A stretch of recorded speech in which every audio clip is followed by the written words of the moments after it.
छोटे व्यापारियों को सरकार ने दी बड़ी राहत। अभी जैसा कि आपको मालूम है कि बजट आया है और बजट के संबंध में हमने पहले चर्चा की कि बजट में किसको और क्या मिला। उसके बाद हम लोगों ने चर्चा की कि जीएसटी में क्या-क्या चेंज हुआ और उसके बाद फिर हमने चर्चा की कि इनकम टैक्स में क्या-क्या चीजें चेंज हुई हैं। उन सभी से संबंधित वीडियो ऑलरेडी मैं अपलोड कर चुका हूं। उससे आप वीडियो देख सकते हैं। उसमें मैंने काफी डिटेल में इन चीजों में चर्चा की हुई है। इसके बाद जो आज का टॉपिक है वो है कि छोटे व्यापारियों को सरकार ने जो राहत दी है वो क्या है। अगर हम बजट को ध्यान से देखें तो छोटे व्यापारियों को बहुत राहत प्रदान की गई है और आज हम लोग उसी को डिटेल में डिस्कशन करने वाले हैं कि क्या क्या राहत दी गई है। तो वीडियो में अंत तक रहिएगा क्योंकि आप भी देख करके अचंभा करेंगे कि इतनी सारी सुविधाएं दी गई हैं लेकिन अभी भी हम लोग समझ नहीं पा रहे हैं कि सरकार ने छोटे व्यापारियों के लिए क्या क्या किया है। इसी के साथ एक छोटी सी रिक्वेस्ट कि अगर आपने अभी तक हमारा चैनल सब्सक्राइब नहीं किया है तो कृपया सब्सक्राइब करें और बेल आइकन अवश्य प्रेस करें जिससे हमारे अपलोड होने वाले वीडियो आपको मिलते रहें। तो आइए देखते हैं। आपको मालूम है कि आज की डेट में जो भी रजिस्ट्रेशन हम लोग जीएसटी में कराते हैं उसके बाद अगर व्यापारी लोन के लिए बैंक में जाता है तो बैंक सबसे पहले कहता है कि आप एमएसएमई में रजिस्टर्ड होइए और वो एमएसएमई में रजिस्ट्रेशन के बिना आपको लोन नहीं देता।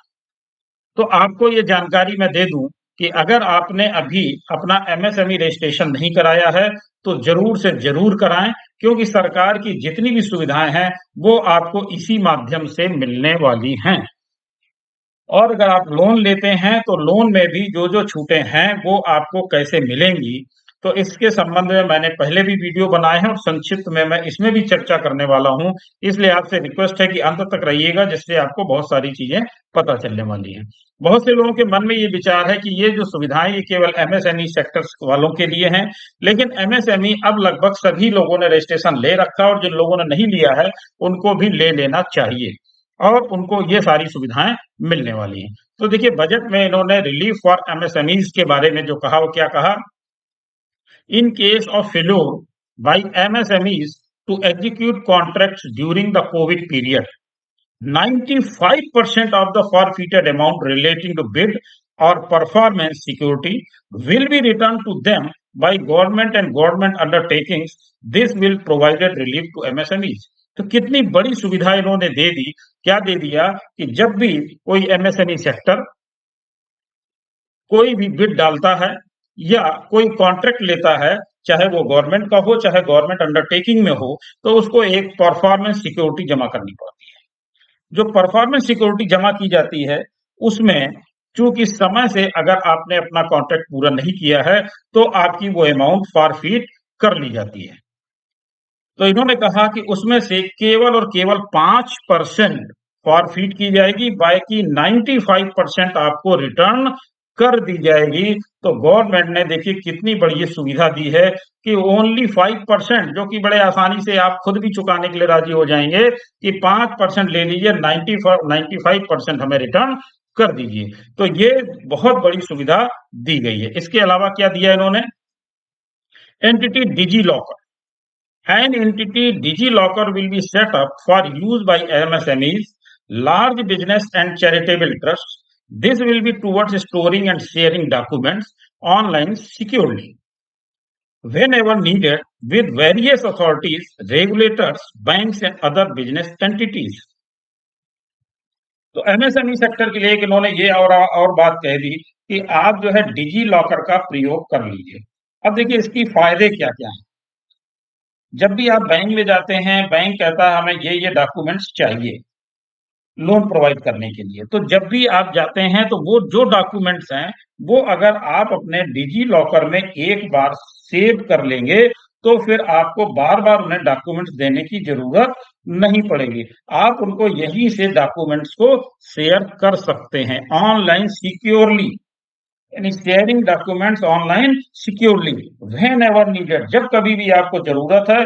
और केवल बैंक के लिए नहीं कह रहे हैं, ये कह रहे हैं various authorities, regulators and other business entities अगर किसी बिजनेस एंटिटी को भी आपको देना है, जैसे कि जब भी आप किसी से परचेज सेल करते हैं तो वो कहता है अगर आप एमएसएमई में रजिस्टर्ड है तो अपना हमें सर्टिफिकेट दे दीजिए। तो आपको सर्टिफिकेट देने की जरूरत नहीं है, आप उसको डिजी लॉकर के माध्यम से ही शेयर कर सकते हैं। तो इसमें सारे डॉक्यूमेंट्स आप सेव कर सकते हैं, आपको बार बार फोटोकॉपी करा के बंडल बना करके देने की जरूरत नहीं है।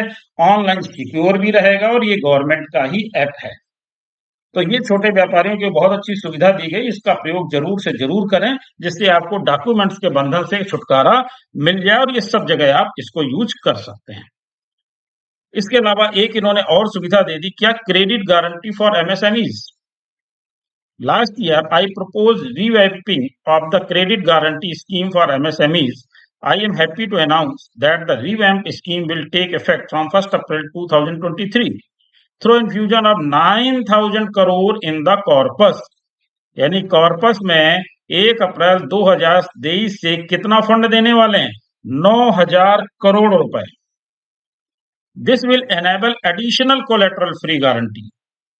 ध्यान दीजिएगा, this will enable additional collateral free की बात कर रहा हूं, collateral free guarantee credit of 2 lakh crore. Further the cost of the credit will be reduced by about 1%। तो 2 लाख करोड़ रुपए का ये और भी लोन बांटने का काम करेंगे और वो भी होगा कोलेटरल फ्री, यानी आपको उसके लिए कोई गारंटी देने की जरूरत नहीं है, वो गारंटी सरकार खुद देगी।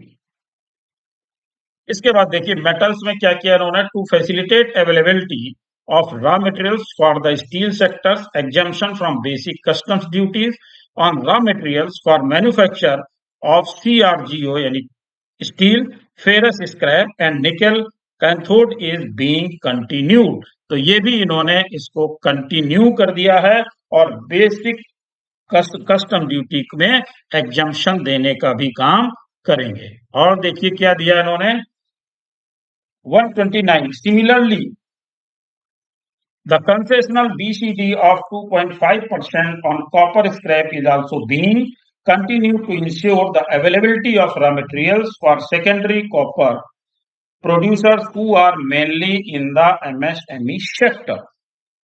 और देखिए इन्होंने क्या बात कही है, ये देखिए बहुत ही इंपॉर्टेंट है और बहुत ही आपके लाभ की बात इन्होंने यहां पर कही है।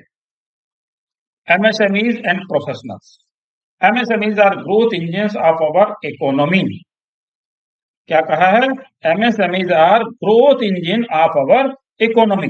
Micro enterprises with turnover up to 2 crore and certain professionals with turnover of up to 50 lakh can avail the benefit of preventive taxation। तो जैसा कि आपको मालूम है कि इनकम टैक्स में प्रिजेंटिव टैक्सेशन की स्कीम आप ऑप्ट कर सकते थे और ये अभी तक थी 2 करोड़ रुपए के टर्नओवर तक या सर्विस में 50 लाख तक का। जो प्रोफेशनल्स हैं उनके 50 लाख था और जो टर्नओवर यानी गुड्स सप्लाई करते हैं उनके लिए 2 करोड़ का था। अब उन्होंने क्या कर दिया, I propose to provide enhance limit of 3 crore, यानी 2 करोड़ को बढ़ा करके क्या कर दिया, 3 crore and 75 lakh respectively to the tax payers whose cash receives are no more than 5%। और जो 50 लाख था उसको बढ़ा करके कर दिया 75 लाख। लेकिन अब यहाँ पर ध्यान देने वाली बात है, ये किया किसके लिए है, ये उन लोगों के लिए इनहेंस किया गया है, जो इनहेंस की गई उसकी बात कर रहा हूं, यानी 2 करोड़ को जो 3 करोड़ किया गया या 50 लाख को जो 75 लाख किया गया, उसमें अगर आपका कैश ट्रांजैक्शन 5% से अधिक नहीं है, तो आपको मालूम है कि डिजिटलाइजेशन का जमाना है, आजकल ज्यादातर डिजिटल मोड में ही पेमेंट आ रहे हैं, तो ये कैश वाली स्कीम भी काफी हद तक ठीक दिखाई देती है। आई प्रपोज, अब देखिए ये बहुत ही महत्वपूर्ण बात इन्होंने कही है यहाँ पर, जिससे एमएसएमई सेक्टर हमेशा परेशान रहता था, उसको भी दूर करने का प्रयास किया गया है। I propose to allow deduction for expenditure incurred on payment made to them only when payment is actually made. अगर पेमेंट एक्चुअली मेड नहीं है तो आपको डिडक्शन यानी एक्सपेंडिचर का डिडक्शन अलाउ नहीं किया जाएगा। इसका मतलब ये हुआ कि एमएसएमई सेक्टर का पैसा अब कोई भी बायर रोक नहीं पाएगा, यानी उनको समय से पेमेंट मिलता रहेगा। तो इस तरह से बहुत सारी सुविधाएं एमएसएमई सेक्टर को सरकार के द्वारा दी गई हैं और ये हमें जानकारी में होना चाहिए, तभी हम इसका लाभ उठा सकते हैं। इसके साथ ही साथ अभी इसमें जब ये पास होकर के आएगा और जो भी अमेंडमेंट होंगे या जो भी और जानकारी मुझे मिलेगी, मैं आपके साथ बहुत जल्द शेयर करूंगा। अगर आपके कोई क्वेश्चन हैं तो कमेंट बॉक्स में जरूर बताइएगा। Thank you.